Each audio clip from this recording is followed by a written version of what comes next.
मेरा सीना कल चौड़ा हो गया जब उसके कमांडेंट ने मुझसे कहा आपका बेटा दुनिया में नहीं रहा, आपका बेटा दुनिया में नहीं रहा, लेकिन बहुत बड़ा काम करके गया है।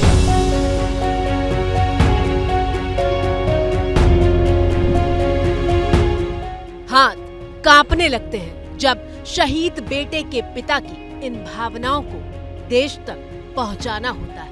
वो अकेला है पूरे परिवार में इस समय कि भाई का मैसेज उसको 4:30 बजे मिल गया था, लेकिन उसने किसी को नहीं बताया।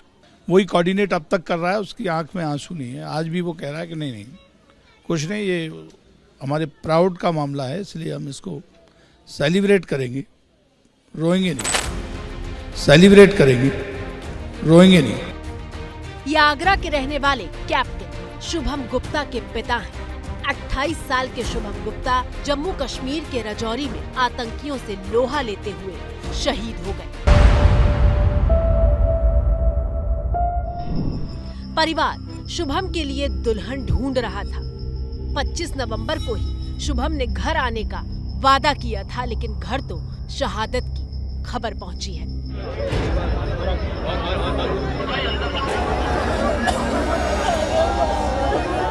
तमाम शब्द बौने पड़ जाते हैं जब जवान बेटे की मौत पर एक पिता कहता है कि देश के लिए जान देने वाले बेटे की मौत पर दुख तो है, लेकिन उससे पहले गर्व है। शादी के लिए तो हम पिछले 1 साल से उसके पीछे पड़े थे। मैंने राजी किया उसे, पहले तो वो मना ही करता था। वो कहता नहीं मुझे बहुत काम करने हैं और काम करने हैं, शादी वादी बाद में देखेंगे, अगले साल मेजर हो जाएंगे ना तब बात करेंगे, अभी नहीं। देश के लिए जान देने वाले शहीद ऐसे ही फौलादी माँ बाप की संतान होते हैं, जो ये जानते हुए उन्हें देश की रक्षा के लिए भेजते हैं कि एक दिन उनकी शहादत की खबर भी आ सकती है। 15 दिन से मैं लगातार संपर्क में था। छुट्टी आने के लिए कह रहा था, बेटा आ जाओ। कह रहा था मेरा एक काम बाकी है, बस उस काम को करके आता हूँ, बहुत जल्दी आता हूँ। 21 तारीख को सुबह बात हुई है, तब भी उसने ये बताया कि पापा बस जल्दी काम करके और मैं आता हूँ। 25-26 तारीख में आऊँगा और फिर 9 तारीख को छोटे भाई का बर्थडे है, उसको सेलिब्रेट करेंगे। शहीद शुभम गुप्ता का पार्थिव शरीर जब उनके घर आगरा पहुंचा तो पूरा इलाका भारत माता की जय के नारों से गूंज रहा था।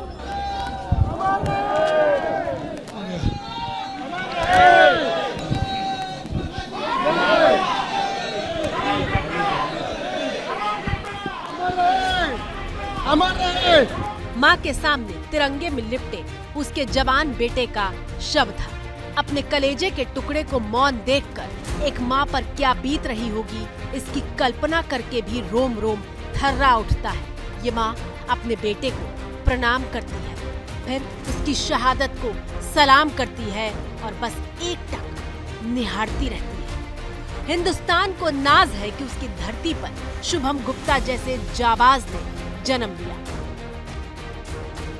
शहीद शुभम गुप्ता का पार्थिव शरीर अंतिम संस्कार के लिए ले जाया जा रहा है। बड़ी संख्या में न सिर्फ लोग पहुंचे हुए हैं, बल्कि आपको सेना के वो जवान दिख जाएंगे जो इस वक्त उस ट्रक पर हैं जिस ट्रक पर शहीद शुभम गुप्ता का पार्थिव शरीर रखा गया है। यहाँ आपको ऐसा लग रहा है जैसे पूरा का पूरा आगरा शहर यहाँ पर अंतिम दर्शन के लिए उस वीर सपूत के यहाँ पहुँचा है। और ये तस्वीरें, चूँकि यहाँ लोगों की भीड़ ज़्यादा है, दर्शन करना है, आखिरी झलक जो है वो देखनी है शुभम गुप्ता की, और इसी वजह से यहाँ पर लोग लगातार, देखिए आंखें गमगीन हैं और ज़ुबान पर वंदे मातरम, इसके अलावा शहीद शुभम गुप्ता अमर रहे, यही आपको नज़र आ रहा होगा। और हमें अपने भाई की बहुत याद आएगी। हमारे भाई ने देश के लिए इतना किया जितना किसी ने नहीं किया हुआ। शुभम गुप्ता बचपन से बहुत होनहार और अपने देश के लिए प्रतिदेश बहुत प्रेम करता था। वो सिंगल से आकर 9 पैरा ज्वाइन करी, एक देश की सेवा करने के लिए उन्होंने अपने जीवन को बलिदान कर दिया।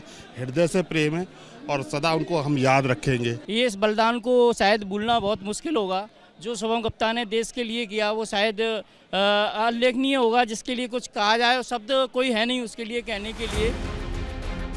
शुभम गुप्ता जिसने वकालत की पढ़ाई को छोड़कर वर्दी को चुना था। शुभम गुप्ता जिसे सिग्नल कोर मिला था लेकिन उसे रास ना आया। शुभम गुप्ता ने कमांडो ट्रेनिंग ली और बेहद मुश्किल इस ट्रेनिंग को कंप्लीट करने के बाद शुभम गुप्ता कमांडो बन गए और आतंकियों से दो हाथ करने लगे। जब उसका सेना में कमीशन हुआ था तो उसे बाय द वे सिग्नल कोर मिली थी। वहाँ वो 1-2 महीने ही रहा, उसका मन नहीं लगा।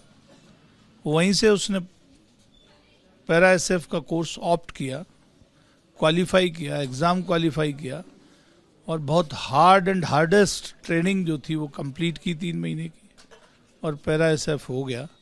तब हमको बताया कि मैंने ये ट्रेनिंग की है।